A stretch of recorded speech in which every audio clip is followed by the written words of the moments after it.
एक बार एक शिक्षक संपन्न परिवार से संबंध रखने वाले एक युवा शिष्य के साथ कहीं टहलने निकले। उन्होंने देखा कि रास्ते में पुराने हो चुके एक जोड़ी जूते उतरे पड़े हैं, जो संभवतः पास के खेत में काम कर रहे गरीब मजदूर के थे, जो अब अपना काम खत्म कर घर वापस जाने की तैयारी कर रहा था। शिष्य को मजाक सूझा।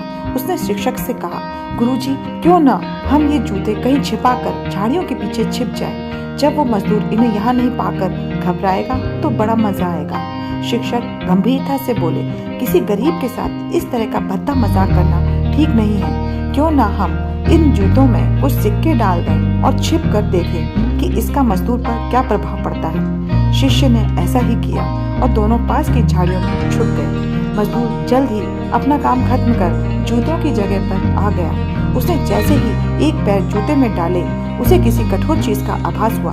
उसने जल्दी से जूते हाथ में लिए और देखा कि अंदर कुछ सिक्के पड़े थे। उसे बड़ा आश्चर्य हुआ और वो सिक्के हाथ में लेकर बड़े गौर से उन्हें पलट पलट कर देखने लगा।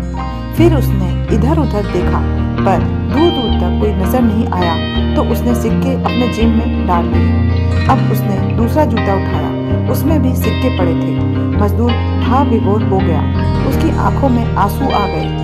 उसने हाथ जोड़कर ऊपर देखते हुए कहा, हे भगवान, समय पर प्राप्त इस सहायता के लिए उस अनजान सहायक का लाख लाख धन्यवाद। उसकी सहायता और दयालुता के कारण आज मेरी बीमार पत्नी को दवा और भूखे बच्चों को रोटी मिल सकेगी। दूर की बातें सुन शिष्य की आंखें भर आई। शिक्षक ने शिष्य से कहा, क्या तुम्हारी मजाक वाली बात की अपेक्षा जूते में सिक्का डालने से तुम्हें कम खुशी मिली? शिष्य बोला, आपने आज मुझे जो पाठ पढ़ाया है उसे मैं जीवन भर नहीं भूलूंगा। आज मैं उन शब्दों का मतलब समझ गया हूँ जिन्हें मैं पहले कभी नहीं समझ पाया था कि लेने की अपेक्षा देना कहीं अधिक आनंददायक है। देने का आनंद असीम है, देना देवत्व है।